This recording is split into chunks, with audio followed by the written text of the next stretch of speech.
Bismillahirrahmanirrahim. Assalamualaikum warahmatullahi wabarakatuh. Al-Fatihah ila ruhi sayyidina wa habibina wa syafi'ina Rasulillah Sayyidina Muhammad ibn Abdullah sallallahu alaihi wa ala alihi wa ashabihi wa azwajihi wa dhurriyyatihi أن الله يعلي درجاتهم في الجنة وينفعنا بأسرارهم وأنوارهم وعلومهم ونفحاتهم وبركاتهم في الدين والدنيا والآخرة ويجعلنا من حزبهم ويرزقنا محبتهم ويتوفنا على ملتهم ويحشرنا في زمرتهم بالعافية وسلامة لهم الفاتحة. أعوذ بالله من الشيطان الرجيم. بسم الله الرحمن الرحيم. الحمد لله رب العالمين الرحمن الرحيم مالك يوم الدين إياك نعبد وإياك نستعين اهدنا الصراط المستقيم صراط الذين أنعمت عليهم غير المغضوب عليهم ولا الضالين آمين.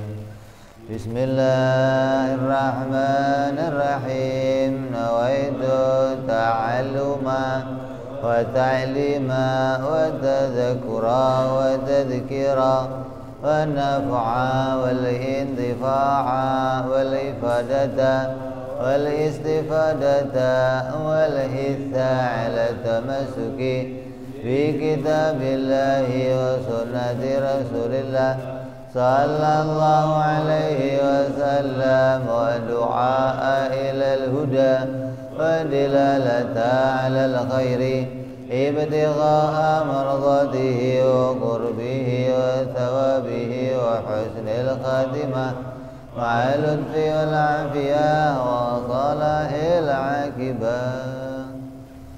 بسم الله الرحمن الرحيم.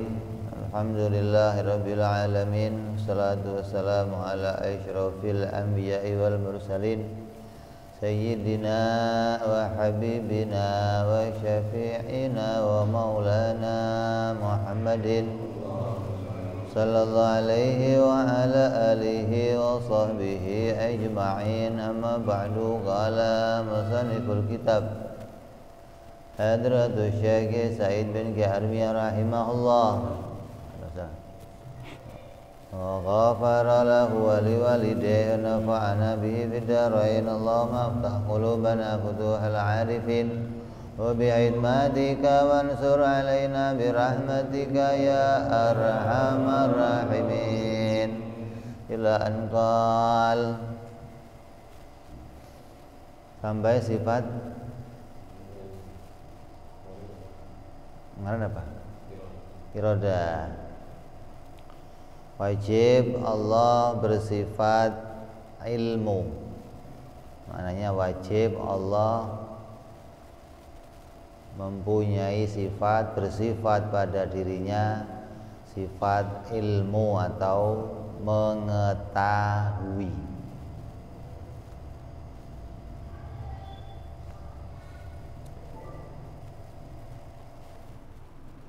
Mengetahui bagi Allah itu pengetahuannya berbeda dengan pengetahuan kita. Allah wajib berilmu dan ilmunya Allah itu tidak didahului tidak tahu. Ilmunya Allah tidak tersimpan di dalam hati. Allah mengetahui dan pengetahuannya Allah tidak tersimpan di dalam hati. Kalau pengetahuan kita tersimpan di dalam hati. Nanti kalau mau digambarkan, hati itu gambarannya seperti memori card. Ya, setiap HP, komputer yang diciptakan, yang dibikin itu ada memorinya di dalamnya. Kalau ada memorinya berarti pertamanya apa? Kosong. Terus diisi. Jadi ilmunya kita itu semuanya ilmunya didahului nggak tahu. Terus jadi tahu. dan pengetahuannya disimpan oleh Allah di dalam hati. Jadi kita diberi pengetahuan oleh Allah dan pengetahuan kita disimpankan oleh Allah di dalam hati kita. Kalau bagi Allah Subhanahu wa ta'ala, Allah mengetahui tentang segala sesuatu dan pengetahuannya Allah tidak tersimpan di dalam hati. Maknanya pengetahuannya Allah itu tidak diawali nggak tahu, terus jadi tahu. Allah pernah tidak mengetahui tentang sesuatu, terus Allah mengetahui sesuatu, ini mustahil bagi Allah. Ya, jadi pengetahuan yang seperti itu bukan pengetahuan yang ada pada Allah Subhanahu wa ta'ala. Terus pengetahuan yang mau kita bahas adalah bahwa Allah mengetahui tidak terbatas. Segala sesuatu diketahui oleh Allah, baik itu berkaitan dengan makhluk maupun yang pada dirinya sendiri. Itu segala yang ada pada dirinya Allah itu diketahui oleh Allah sendiri dengan jelas. Beda dengan kita yang nggak mengetahui Allah. Kita tahu Allah itu hanya tahu alamatnya, bukan tahu hakikatnya. Sebagaimana kalamnya Nabi Isa alaihissalam, ta'lamu ma fi nafsi wala a'lamu ma fi nafsik. Kata Nabi Isa, ya Allah, engkau mengetahui segala yang ada pada diriku, tapi aku tidak mengetahui sesuatu yang ada pada dirimu. Nah, ya, pengetahuan kita itu nggak bisa menjangkau kepada Allah. Kalaupun kita sekarang belajar sifat-sifat Allah, mengetahui tentang zatnya Allah, tahu sifatnya Allah, ini hanya sebagai alamat. Kita hanya diberikan oleh Allah sedikit petunjuk untuk sampai mengetahui tentang keberadaannya Allah. Tapi kalau tahu hakikat bagaimana zat Allah, bagaimana sifat Allah, sama sekali nggak bisa menjangkau kita ke arah sana. Karena pengetahuan kita terbatas untuk itu semua. Ya, jadi pengetahuan yang mau kita bahas bahwa Allah mengetahui tentang segala sesuatu dan pengetahuan Allah itu tidak tersimpan di dalam hati. Terus pengetahuannya Allah itu bukan pengetahuan yang dzaruri, bukan juga nadzori, bukan juga badihi.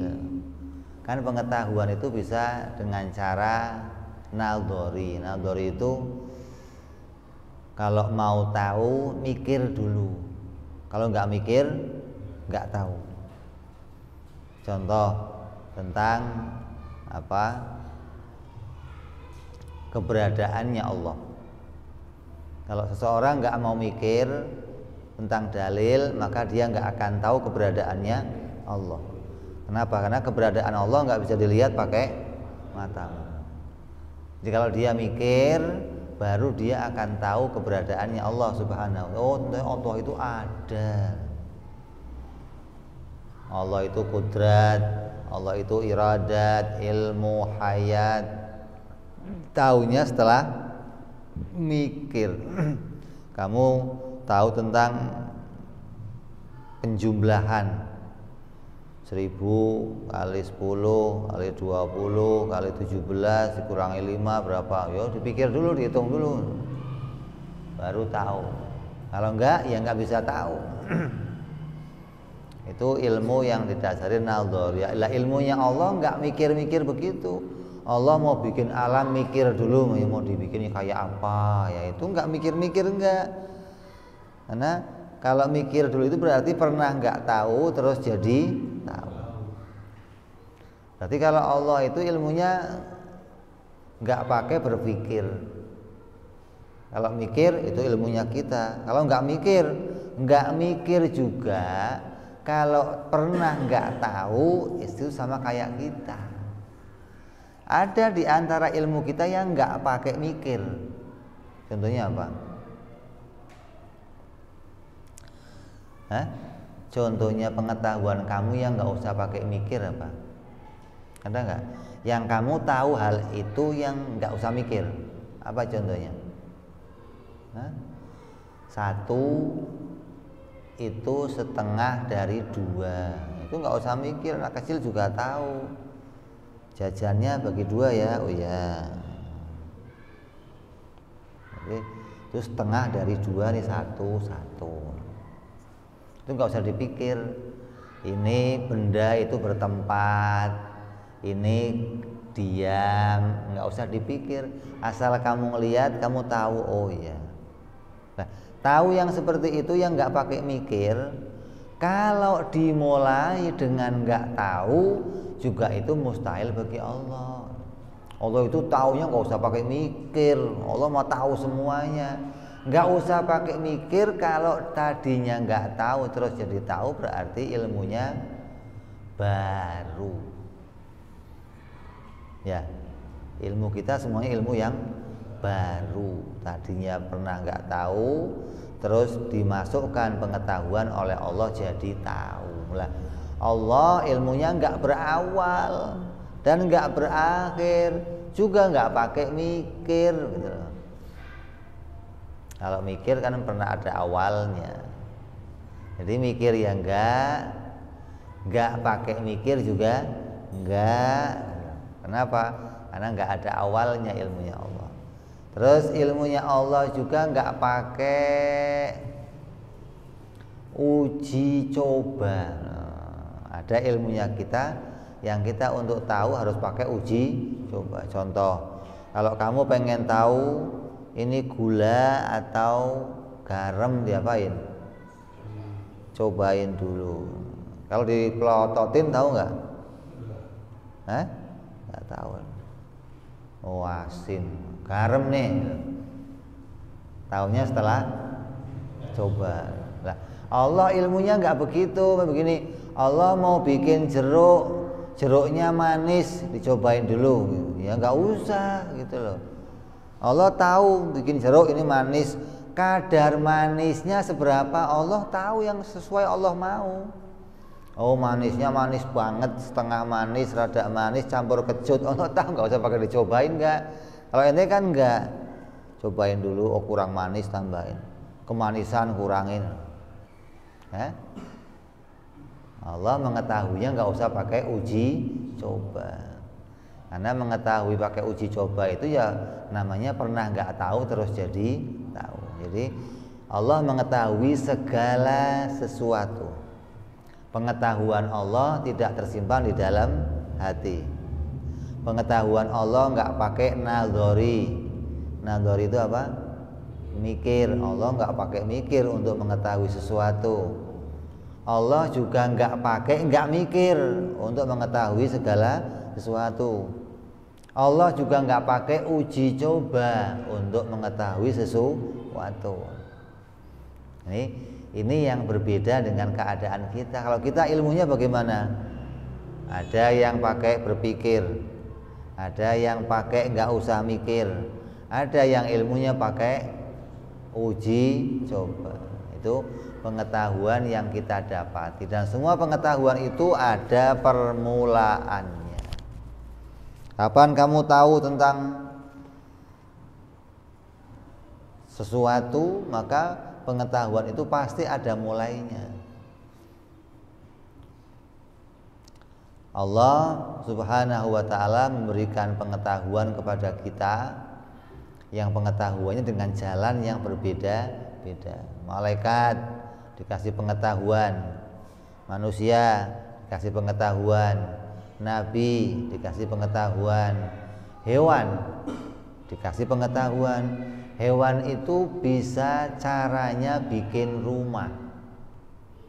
Laba-laba sekolah di mana dia?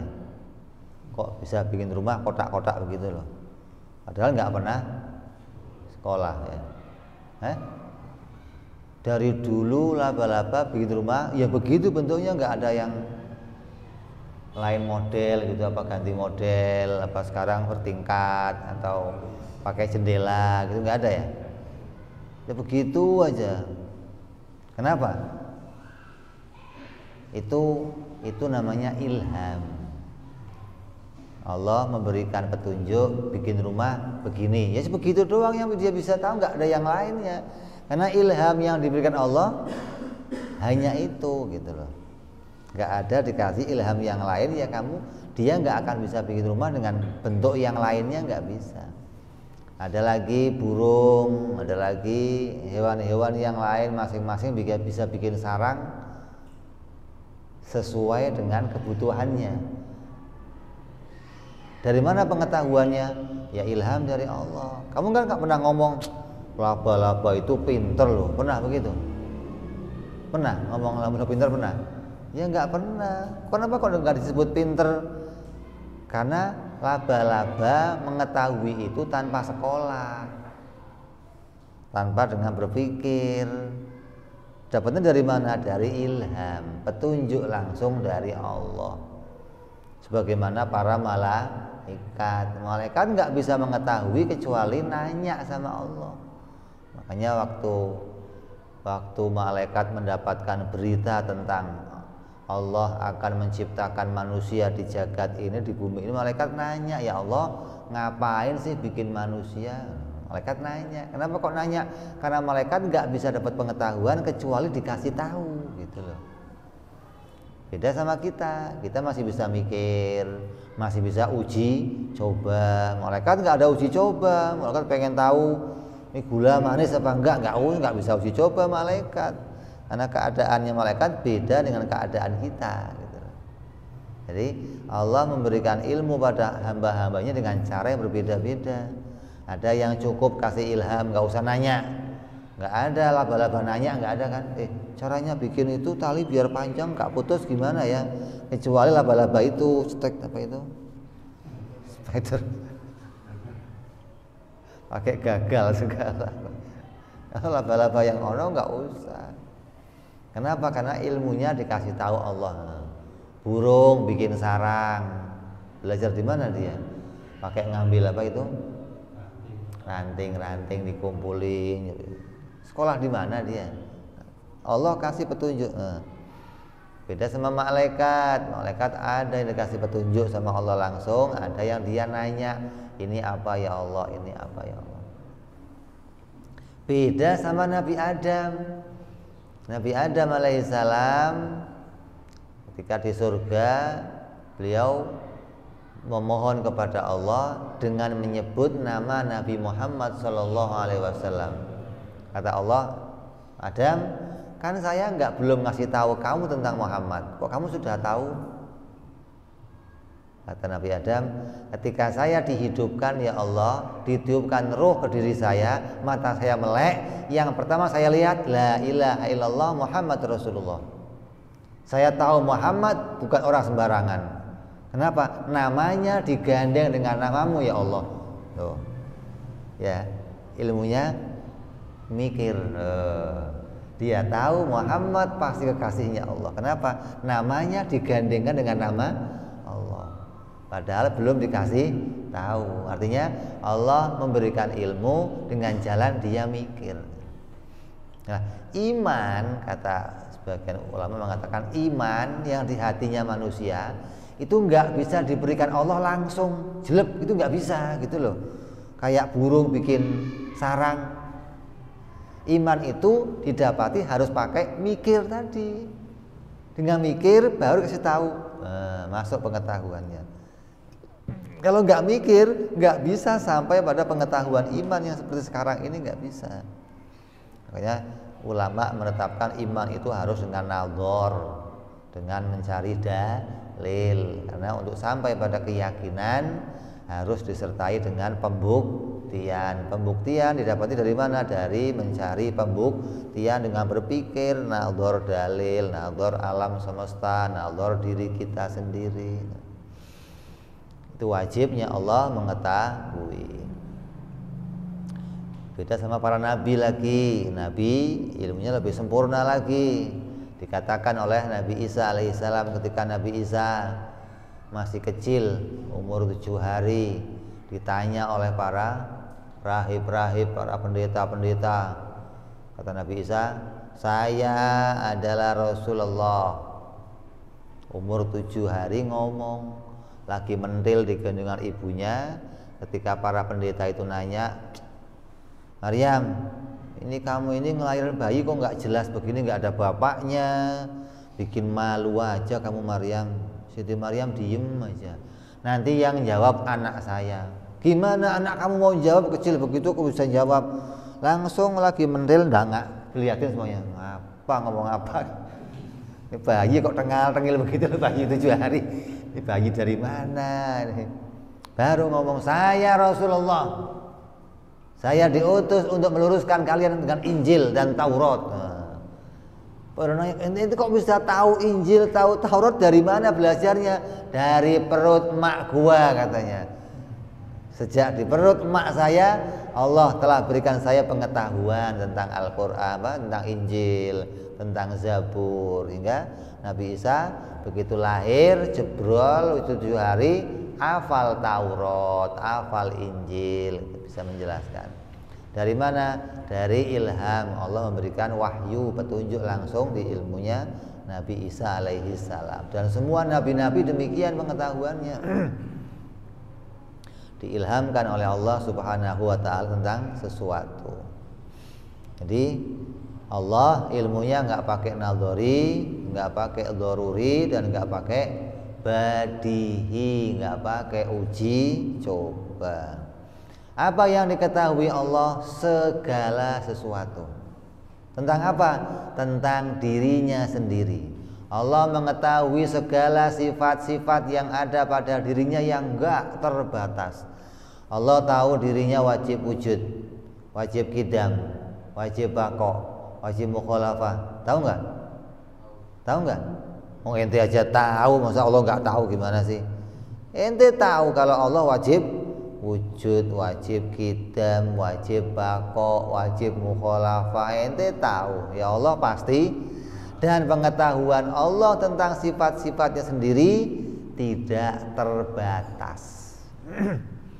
Allah mengetahui sifat-sifat sempurna yang ada pada dirinya tanpa ada batasnya. Jumlahnya berapa sih sifat Allah? Allah yang tahu secara seluruhnya dengan detail. Detail itu maknanya terperinci. Kita tahu sifat-sifat Allah, tapi hanya secara ijmal, garis besar. Contoh, kamu tahu di langit banyak bintang. Jumlahnya berapa? Banyak. Berapa? Banyak. Begitu. Tahu nggak? Tahu, tapi nggak tafsil gitu loh. Taunya nggak terperinci. Di laut ada pasir. Berapa jumlahnya? Banyak. Selesai. Di laut ada ikan. Berapa jumlahnya? Banyak lah. Allah nggak cuman banyak taunya, tapi satu persatunya Allah tahu. Pasir yang di sana jumlahnya berapa, pasir yang di sini berapa, pasir yang tenggelam berapa, yang kena air berapa, yang terbang berapa, Allah tahu. Terperinci pengetahuannya Allah. Allah mengetahui tentang keadaan nafas kita. Berapa kali kita kedip sehari, berapa kali kita nafas. Dan setiap nafas itu bareng dengan maksiat atau bareng dengan taat, Allah tahu. Kan setiap nafas begitu. Makanya orang-orang ahli sufi itu sering barengin nafasnya pakai Allah. Allah. Allah, karena pengen setiap nafasnya diisi dengan amal ibadah kepada Allah Subhanahu wa taala. Jangan sampai kita nanti pahami seperti orang-orang Mu'tazilah, orang-orang Salafi yang mengatakan Allah itu tahu tapi taunya enggak terperinci. Wah, ini berarti mengkerdilkan ilmunya Allah, mengecilkan ilmunya Allah. Kata dia, bagaimana sesuatu yang enggak terbatas kok bisa diketahui oleh Allah? Ya enggak gimana-gimana, kamu enggak usah mikirin caranya. Yang penting kamu imani, kamu yakini bahwa Allah mengetahui tentang segala sesuatu secara jelas, secara terperinci. Seperti apa contohnya? Kehidupan ahli surga. Dalam beritanya, di surga kita berapa hari? Seminggu berapa? Berapa hari? Berapa hari? Di surga berapa hari? Selama-lamanya. Itu selama-lamanya itu kira-kira kalau ngitung gimana caranya? 100 tahun, apa semiliar tahun, apa setriliun tahun, atau Nah, di surga yang selama-lamanya itu tiap harinya kamu akan dalam kondisi makan, minum, duduk, bermacam-macam. Itu kondisi kamu tiap waktu diketahui Allah sampai selama-lamanya. Akan makan apa, akan duduk di mana, akan ngerasain apa, Allah tahu terperinci. Nah, kata orang Wahabi, kata orang Mu'tazilah, masa pengetahuan sampai segitu amat sih? Itu mah nggak diketahui, itu susah taunya. Ya mau susah mau gampang, nggak usah ente yang mikirin. Kalau ente yang mau cari tahu ya susah, nggak bisa. Tapi bagi Allah semua itu diketahui secara terperinci. Kita nggak boleh sampai mengatakan Allah taunya terbatas, nggak boleh. Allah tahu segala sesuatu yang ada pada dirinya, yang wajib semua diketahui Allah. Terus yang mustahil juga diketahui. Allah tidak mungkin mati, Allah nggak mungkin lemah, Allah nggak mungkin buta, Allah nggak mungkin bodoh, Allah nggak mungkin nggak lihat, Allah nggak mungkin duduk, nggak mungkin makan, nggak mungkin nggak, semua yang mustahil, yang nggak mungkin terjadi diketahui oleh Allah, tidak terbatas. Kalau kita kan tahu yang mustahil bagi Allah jumlahnya cuman 20. Allah yang mustahil bagi Allah itu apa? Allah mustahil tiada, mustahil berawal, mustahil berakhir, mustahil ada samanya, mustahil butuh pada yang lain, sampai mustahil bisu. Itu yang kita ketahui dari sifat mustahil bagi Allah. Tapi Allah mengetahuinya tidak terbatas. Terus begitu pula Allah mengetahui pula yang jaiz. Yang jaiz apa? Yang berkaitan dengan makhluk. Hidupnya makhluk, kebutuhannya makhluk, keadaannya makhluk, dirinya makhluk. Mau dikatakan, sampai dikatakan Allah itu lebih dekat dengan urat nadi. Maknanya apa itu?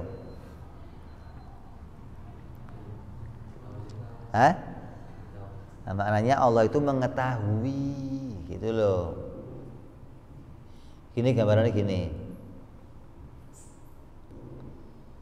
Ini buku ini sama mic ini deket nggak? Deket. Deket.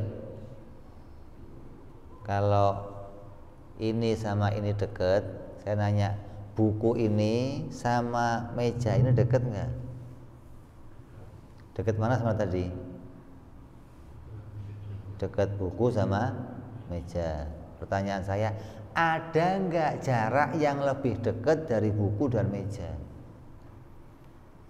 Kamu dan urat nadi kamu jaraknya berapa? Deket nggak?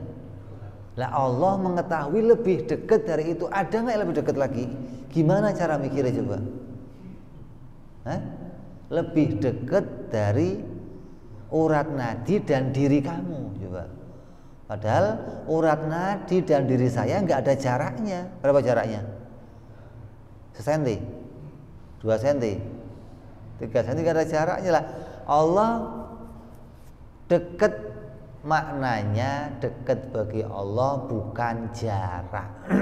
maknanya dekat bagi Allah adalah muhitun bi ilmihi, segalanya itu diliputi di dalam ilmunya Allah Subhanahu wa ta'ala. Begini gambarannya, kamu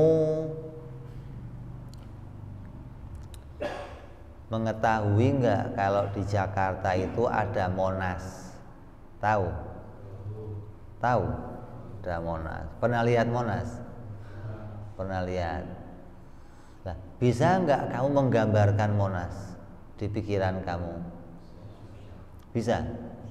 Nah, Monas yang di pikiran kamu dengan diri kamu jaraknya berapa?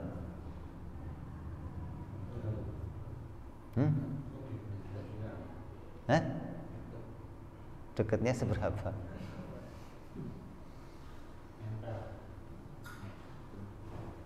Monas yang kamu gambarkan di pikiran kamu, yang kamu ketahui itu dengan diri kamu itu jaraknya berapa?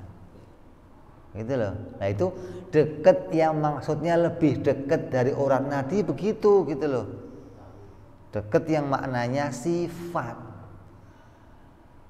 Sifat dengan zat itu ya dekat yang nggak bisa dijarain antara kamu dan urat nadi.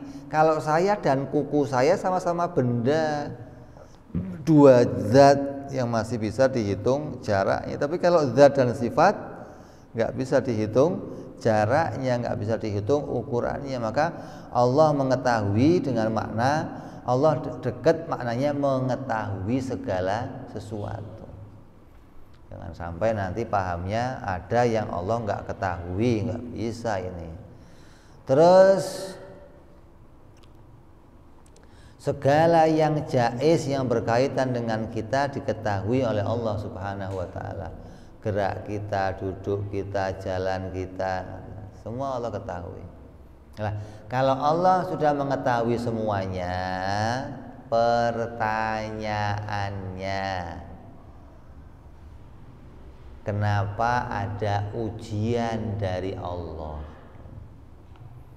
Kenapa ada pertanyaan dari Allah?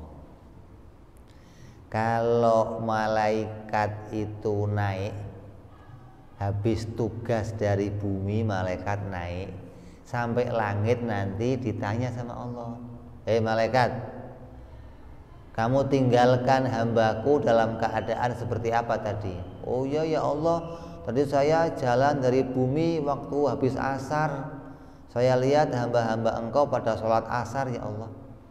Allah tahu nggak hamba sholat asar? Nah kok nanya?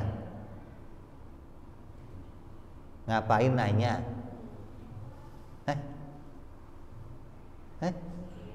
Menguji, ngapain diuji? Siapa? Malaikat. Allah nanya ke malaikat ngapain? Kan Allah tahu hamba yang tadi ditinggalkan malaikat sedang pada sholat. Malaikat lihat hamba-hambanya Allah sholat. Malaikat naik ke langit, ditanya sama Allah, malaikat, gimana hambaku di dunia? Tadi saya tinggalkan mereka lagi pada sholat asar ya Allah. Kok Allah nanya? Allah nanya ke malaikat, ke malaikat Jibril. Malaikat Jibril lapor, ya Allah, itu hamba ada begini. Oh iya. Terus gimana maunya Jibril? Tanya Allah, kok nanya loh? Lah Allah nanya itu kan kayak nggak tahu. Lah maknanya Allah nanya itu apa? Maknanya Allah nanya itu ngasih tahu, bukan cari tahu gitu loh. Kalau Allah nanya sama malaikat, tadi keadaan hambaku bagaimana? Maknanya Allah ngasih tahu, ini loh yang nanti akan jadi saksi untuk kamu. Allah menunjukkan maknanya. Kalau Allah nanya itu maknanya Allah menunjukkan bahwa ini yang nanti akan jadi saksi untuk kalian di dunia. Bahwa ketika kalian nanti berbuat apapun di dunia ada saksi. Nah, Allah nanya itu untuk menunjukkan, oh berarti kamu lihat, nah nanti kamu saksinya. Itu bukan Allah mau cari tahu, bukan, tapi Allah mau mengasih tahu kepada hamba bahwa apabila ada sesuatu, Allah jadikan bagi mereka itu saksi-saksi di akhirat nanti. Seperti pula para malaikat yang ditanya tentang masalah-masalah yang lain, semua itu dikasih tahu, semua itu dilakukan Allah adalah untuk menunjukkan sesuatu kepada kita. Ada lagi Allah nggak nanya, ada lagi Allah muji. Nah, Allah ngasih ujian. Ada pertanyaan kiai, ada pernyataan kiai saya baca semalam. Tujuannya Allah, sudah tujuannya Allah, rawat nih. Sudah tujuan bagi Allah menciptakan kita di dunia adalah untuk menerima ujian dari Allah. Sudah ngomong tujuan, ngomongnya di dunia kita akan diuji. Nah, terus kita nanya lah, kalau Allah mau nguji kita itu mau nguji apanya? Nguji iman atau enggak, Allah tahu. Nguji kita taat atau enggak, Allah tahu. Nguji kita ini benar apa enggak, Allah tahu. Lah, ujiannya buat apa terus? Coba. Kamu sering kan, saya sedang diuji Bib sama Allah Bib. Ujiannya berat Bib. Itu ujian buat apa itu? Sama kayak guru di sekolah ngasih ujian kepada murid-muridnya. Untuk apa? Guru di sekolah kalau ngasih ujian sama murid-muridnya itu buat apa?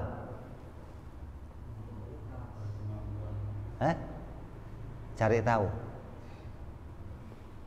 Buat apa? Untuk apa? Mencari tahu atau memberitahu? Guru di sekolahan kalau ngasih ujian akhir itu kan ada kan ya? Ada ujian tengah semester, ujian awal semester. Itu untuk apa? Ente guru bukan? Bukan. Untuk apa? Ente pernah sekolah enggak?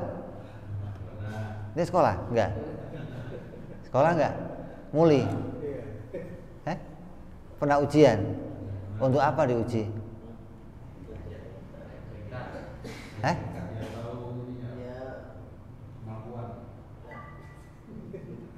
Lah ya, berarti guru nguji mencari tahu tingkat kemampuan kita, tingkat kecerdasan kita, ya kan? Lah kalau Allah nguji kita untuk apa? Untuk memberi tahu. Beda kan? Kalau kamu meyakini Allah itu menguji kita untuk cari tahu, berarti kamu anggap Allah nggak tahu. Gimana caranya Allah ngasih tahu?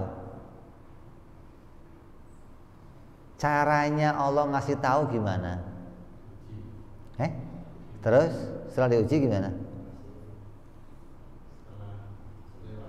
Apa yang kamu terima, apa yang kamu hasilkan, apa yang kamu jawab, itu menunjukkan tingkat keimanan kamu, tingkat ketakwaan kamu. Maka tingkatan itu diberitahu oleh Allah pada diri kamu sendiri. Ujian itu fungsinya bukan untuk Allah, tapi untuk kamu. Sama kayak kasir warteg. Kamu sering di warteg sering? Enggak. Kalau di warteg habis makan dihitung enggak? Kasih struk. Struknya buat siapa? Ngapain pakai struk? Nah, biar tahu gitu. Jadi kasir itu nulis bukan buat disimpan sama kasir, bukan, tapi buat kamu nih, Bo. Untuk apa? Untuk ngasih tahu kamu bahwa oh, tadi yang saya makan ini. Biar kamu tahu Ketika diputuskan, oh tadi hasilnya kamu makan biayanya 2 juta. Bingung kamu, kok makan 2 juta, makan apa aja Pak? Makan kok 2 juta, oh iya itu ada harga ini sekian. Hah? Yang mahal wifi, mahal ya, wifi-nya 2 jam Pak, ente makan tempe 1, es teh 2, makannya 2 jam. Kenapa yang mahal wifi-nya? Itu fungsinya dihitung untuk memberikan kamu informasi. Maka Allah demikian. Maka banyak orang yang nggak tahu, ini dianggap Allah nguji kita itu dasarnya Allah nggak tahu. Kamu diuji dengan apa? Kekayaan, diuji dengan kemiskinan, diuji dengan wanita, diuji dengan harta, diuji dengan berbagai macam, itu untuk menunjukkan kedudukan kamu atau menunjukkan bagaimana tingkat keimanan kamu di hadapan Allah Subhanahu wa taala. Hingga kalau nanti kamu diposisikan pada posisi tertentu, kamu nggak bisa protes karena kamu sudah tahu kedudukan kamu di hadapan Allah. Sama kayak begini contohnya. Seorang guru itu kumpul bersama muridnya selama 1 tahun. Guru itu ngasih pelajaran yang lengkap. Pagi dikasih pelajaran tentang segala soal, dikasih tahu sama muridnya. Maka ketika akhir tahun, guru sekarang tugasnya guru menaikkan kelas murid-muridnya. Satu sekolah, satu kelas itu akan dinaikkan. Maka guru tahu mana muridnya yang harus naik dan mana muridnya yang enggak naik. Dari mana guru tahu? Lawang kumpul setahun. Maka guru tahu mana murid yang mudah nerima pelajaran, mana murid yang bolos, mana murid yang aktif. Tahu enggak? Lawang setahun kan kumpul sama muridnya. Lah terus ngapain ada ujian akhir tahun? Ujian akhir tahun itu diberikan sama guru mestinya itu agar kamu nggak protes. Ketika kalau kamu itu nggak dikasih ujian akhir tahun, tiba-tiba guru kasih keputusan Budi naik, Ali nggak naik, Dodi turun kelas. Apa nggak bingung turun kelas, bukan naik malah turun kelas. Kan protes, kok saya bisa nggak naik, kenapa Pak? Biar kamu nggak protes, maka diadakan ujian. Ketika ujian itu kamu jawab dan jawaban kamu salah semua, maka kamu akan sadar, oh pantes kalau saya nggak naik kelas, gitu loh.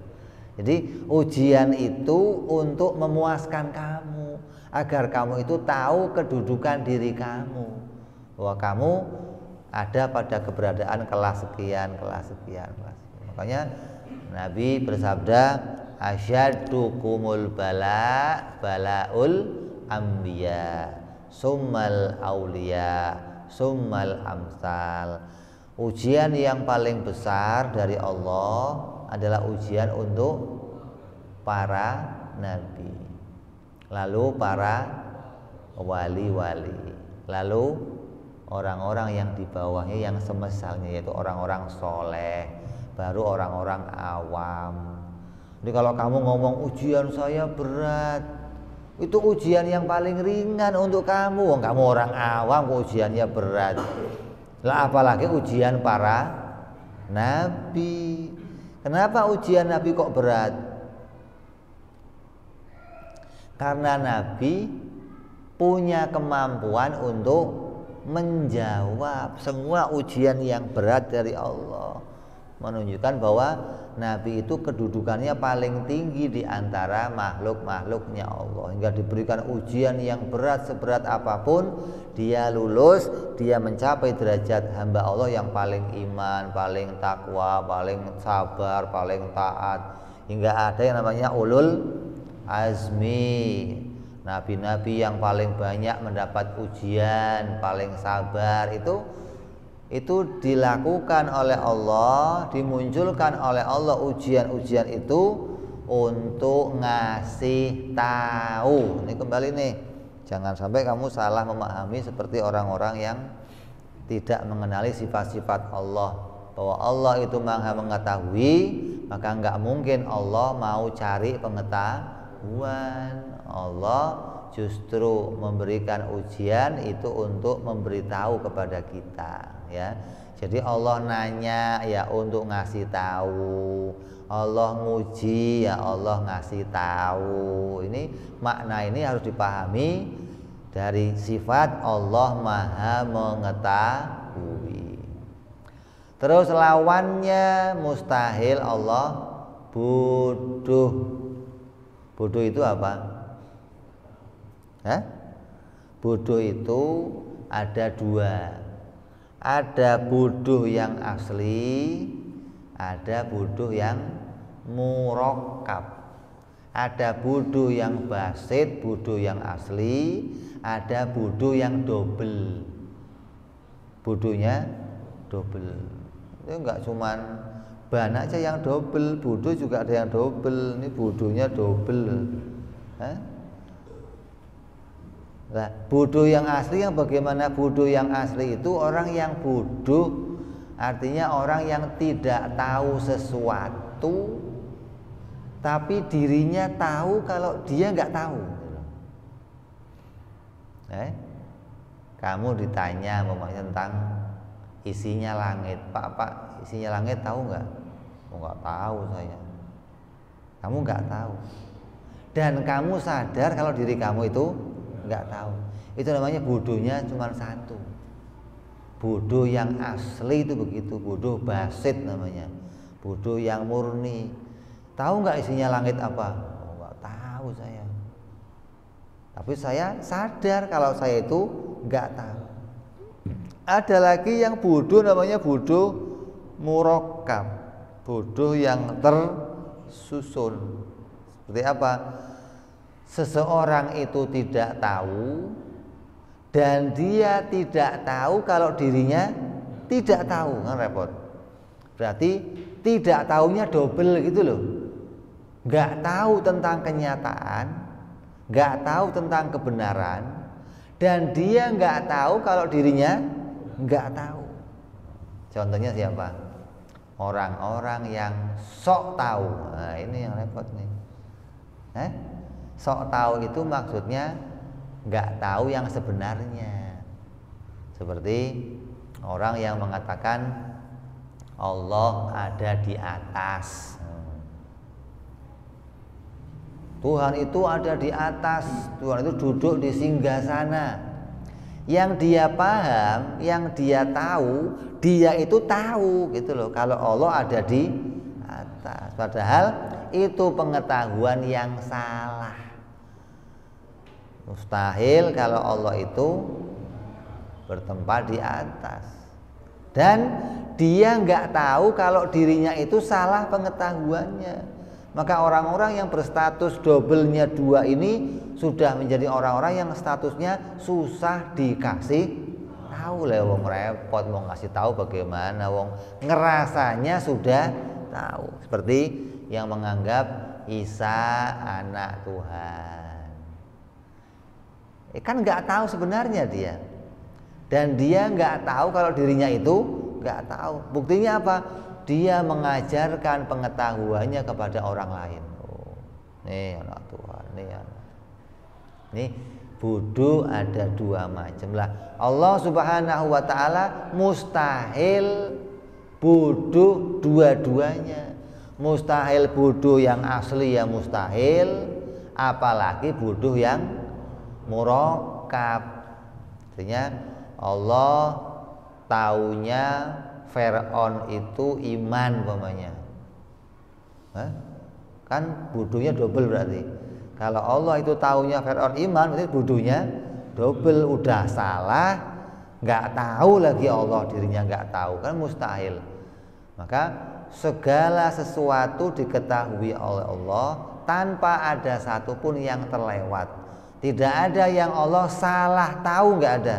Semua yang Allah tahu sesuai kenyataan. Karena namanya ilmu itu kan mengetahui sesuatu sesuai dengan kenyataan, namanya ilmu. Mustahil Allah bodoh. Artinya mustahil Allah tidak tahu sesuatu, atau mustahil taunya tidak sesuai dengan kenyataan. Itu namanya orang yang bodohnya apa? Murakkab. Kalau yang nggak tahu sama sekali asli. Tapi kalau dia mengetahui sesuatu tapi nggak sesuai dengan kenyataan, itu namanya juhul murakkab. Terus yang termasuk pula dalam masalah juhul, bodoh, itu mengetahui dengan dzon, dengan kira-kira, dengan syak, dengan waham. Itu juga masuk kelompoknya apa? Bodoh kalau disifatkan kepada Allah Subhanahu wa ta'ala. Kayak tahu dengan kira-kira. Contohnya apa? Kamu tahu arah kiblat, kamu tahu tentang apa? Bintang, kamu tahu tentang perbintangan, kamu tahu tentang sesuatu yang berkaitan sama alat, pakai petunjuk, pakai kompas, pakai yang lainnya. Maka pengetahuan yang seperti itu bisa jadi pengetahuan yang kira-kira. Tapi kalau pada kita masih disebut pengetahuan. Tapi kalau itu bagi Allah, maka mustahil Allah demikian. Contoh, ada orang-orang kelompok-kelompok tertentu, kelompok Mu'tazilah dan yang lainnya ngomong Allah itu tahu kalau Fir'aun itu akan jadi kafir. Taunya bagaimana? Ya taunya dengan menduga-duga. Allah menjadikan Fir'aun itu hatinya nggak lurus. Maka dengan hati yang nggak lurus itu Allah tahu nantinya Fir'aun akan jadi orang kafir. Oh, ini bagi tahu nantinya itu masih namanya kira-kira.